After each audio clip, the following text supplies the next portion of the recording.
दिल्ली विधानसभा चुनाव को लेकर राजधानी का सियासी पारा हाई है। राजनीतिक दलों का एक दूसरे पर आरोप प्रत्यारोप का दौर भी तेज हो गया है। इस बीच आम आदमी पार्टी ने एक बार फिर विरोधियों को लेकर चुनाव में धांधली के आरोप लगाए हैं। आइए देखते हैं ये खास रिपोर्ट।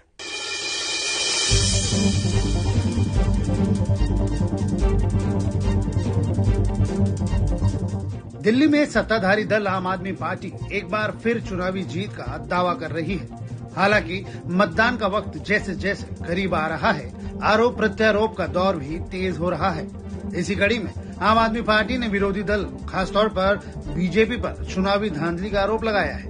आपका आरोप है कि वोटरों को पैसे और गिफ्ट बांटे जा रहे हैं, वोटर लिस्ट में गड़बड़ी हो रही है। यही नहीं, अब पोलिंग बूथ के पास चुनावी दफ्तर भी खोले जा रहे हैं। भारतीय जनता पार्टी को फर्जीवाड़ा करके चुनाव जीतने की आदत हो गई है। उन्होंने शायद ये फर्जीवाड़ा हरियाणा में भी किया, महाराष्ट्र में भी किया, गलत तरीके से वोट कटवाए, वोट बनवाए, लेकिन दिल्ली में वो पकड़े गए हैं। नई दिल्ली विधानसभा में 15 दिसंबर से 8 जनवरी तक 13,000 नए वोटिंग एप्लीकेशन आए, वोटर बनने के एप्लीकेशन आए। यानी 1 लाख वोटर की छोटी सी विधानसभा में 3 हफ्ते में क्या इतने लोग शिफ्ट होके आ गए? क्या एक एक एमपी के घर में 100 लोगों की वोटिंग की एप्लीकेशन डली हुई है? तो ये बिल्कुल साफ है कि भारतीय जनता पार्टी फर्जीवाड़ा कर रही है। दूसरी ओर 3 हफ्ते के समय में 5,500 वोट काटने के एप्लीकेशन आ गए। क्या 3 हफ्ते में इतने लोगों की मृत्यु हो गई? इतने लोग शिफ्ट हो गए वहां से बाहर? यानी अगर 13% वोट बढ़ाया जाएगा, 5.5% वोट कम किया जाएगा, तो क्या चुनाव रह गया?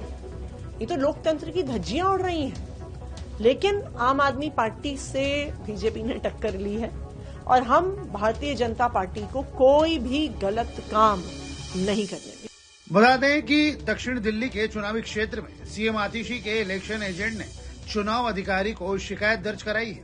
उनका आरोप है कि रमेश बिधूड़ी ने पोलिंग बूथ से महज 80 मीटर की दूरी पर चुनावी दफ्तर खोलकर चुनाव आयोग के नियमों का खुल्लम-खुल्ला उल्लंघन किया है। उनकी मांग है कि दफ्तर को तुरंत बंद किया जाना चाहिए। आम आदमी पार्टी का आरोप है कि दिल्ली में जो हो रहा है वो नया नहीं है। जनवरी में यूपी में पैसे और गिफ्ट बांटने का मामला सामने आया था। इसके बाद हरियाणा, महाराष्ट्र, मध्य प्रदेश में वोटर लिस्ट में गड़बड़ी और फर्जी नामों का खुलासा हुआ। अब दिल्ली चुनाव में भी पोलिंग बूथ के पास चुनावी दफ्तर खोले जा रहे हैं। बहरहाल आम आदमी पार्टी की शिकायत के बाद अब यह मामला चुनाव आयोग के दरवाजे पर है। आयोग इसको लेकर आगे क्या रुख अपनाता है, ये देखना होगा। लेकिन आपके आरोपों ने फिलहाल राजनीति के चुनावी दंगल में खलबली जरूर मचा दी है। Bureau report, news nation.